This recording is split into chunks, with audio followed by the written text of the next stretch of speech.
এখন বাজারে মাঝারি সাইজের ইলিশ পাওয়া যাচ্ছে। আমি ইলিশ মাছগুলো আস্তে আস্তে কেটে নিয়েছি, খুবই মজার। হ্যালো এভরিওয়ান, আসসালামু আলাইকুম, welcome back to Raina's yummy food and blog. আজ শেয়ার করব টমেটো দিয়ে ইলিশ মাছ ভুনা। আসলে আমি টমেটোটা আলাদাই ভাজি করব।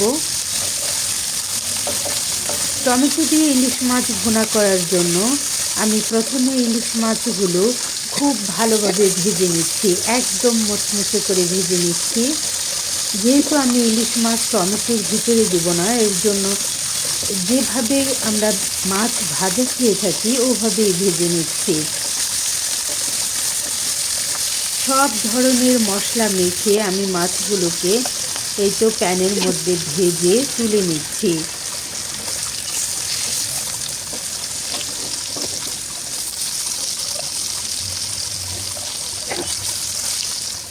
মাছ ওই তেলের মধ্যে আমি পেঁয়াজের কলি দিয়ে দিচ্ছি, যেহেতু আমি ভাজিতে পেঁয়াজের কলি ব্যবহার করব।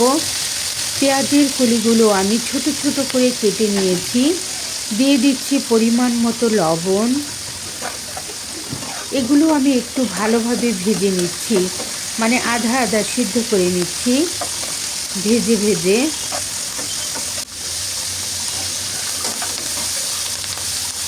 এখন এখানে আমি দিয়ে দিব কাটা পেঁয়াজ, কাঁচামরিচ। কাটা পেঁয়াজ আর কাঁচামরিচ আমি একটু পরে দিলাম।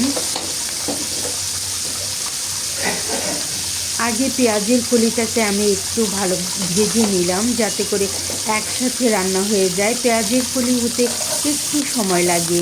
দিয়ে দিলাম কাটা পেঁয়াজ।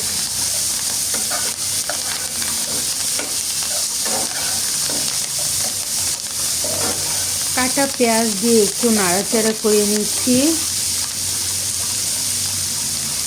দিয়েছি কাঁচামরিচ পরিমাণ মতো, যেমন ঝাল আমরা পছন্দ করি ওরকম দিয়েছি, যার মতো দিয়ে দিবেন।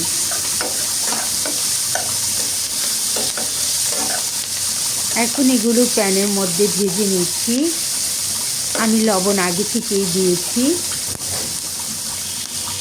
একটু ঢেকে দেব। এই তো ঢেকে একটু রান্না করে নিচ্ছি। দিয়ে দিচ্ছি আদা রসুনের পেস্ট। এখানে আমি আধা টেবিল চামচ আদা রসুনের পেস্ট দিয়েছি। হলুদ, মরিচ, ধনিয়ার গুঁড়া এখানেও আমি আধা টেবিল চামচ দিয়েছি, সব মিলিয়ে।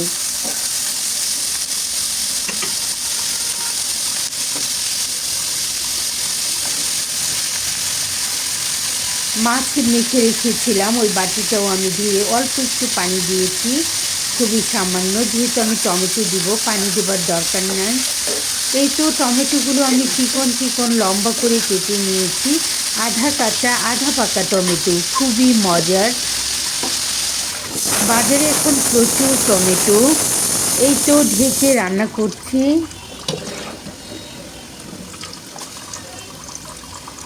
ঢেকে কিছুক্ষণ রান্না করে তারপর আবার খুলে আমি নাড়াচাড়া করে নিব।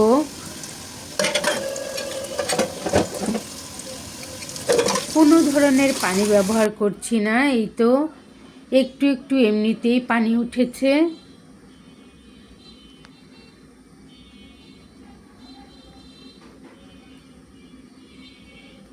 আবার নাড়াচাড়া করে নিচ্ছি।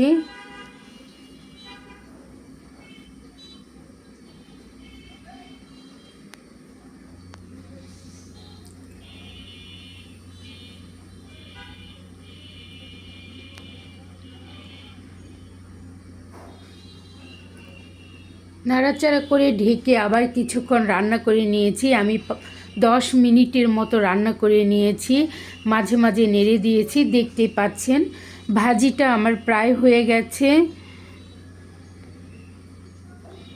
এখন এভাবেই আমি বেশ কিছুক্ষণ রান্না করে নিব।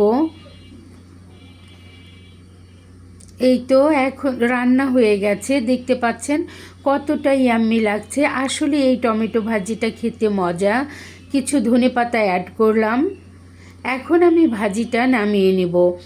আমি এখানে আর ইলিশ মাছ দিব না, ইলিশ মাছগুলো এই ভাজির উপরে দিয়ে দিব, যাতে করে মাছগুলো মচমচে থাকে।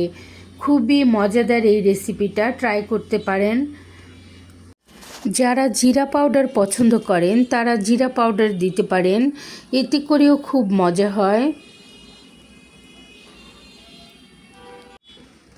যারা আমার এই ভিডিওটা ফেসবুক থেকে দেখছেন প্লিজ লাইক দিয়ে দেখবেন, সুন্দর একটা কমেন্ট করে যাবেন। আর যারা ইউটিউব চ্যানেল থেকে দেখছেন তারা সাবস্ক্রাইব করে কমেন্ট করে যাবেন, লাইক দিয়ে শুরু করবেন প্লিজ। আমিও আপনাদের বাড়ি অবশ্যই ঘুরে আসব। আমার পাশে থেকে মজাদার এই রেসিপিটা দেখার জন্য সবাইকে অসংখ্য অসংখ্য ধন্যবাদ। আসসালামু আলাইকুম।